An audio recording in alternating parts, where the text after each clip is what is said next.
नमस्कार. उमेश 24 चॅनलमध्ये आपल्या सगळ्यांचं स्वागत आहे.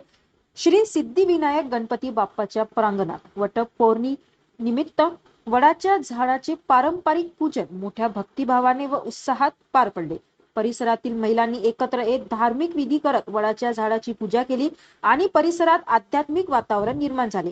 या पूजनामध्ये सौ तृप्ती वाड, सुनीता ओलकार, माया बेंद्रे, सुनीता तिखिले, धनश्री डुकरे, मीना चौघडे, आशा डुकरे, मोना जालतरे, शीतल भुमे, आरती हाडोडे, पल्लवी हाडोडे, पल्लवी तिरमारे, अडसपुरेताई, सुनीता हाडोडे आदी महिला मोठ्या संख्येने उपस्थित होत्या. वटपौर्णिमा हा हिंदू संस्कृतीतील एक महत्वाचा सण मानला जातो. या दिवशी विवाहित स्त्रिया आपल्या पतीच्या दीर्घ आयुष्यासाठी वडाच्या झाडाची पूजा करतात.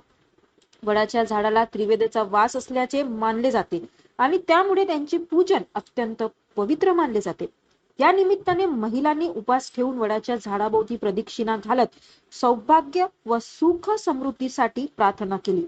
धार्मिक श्रद्धा आणि पारंपरिक परंपरेचा सुंदर संगम या कार्यक्रमात पाहायला मिळाला. अशाच अपडेटसाठी बघत राहा उमेश 24 चॅनल.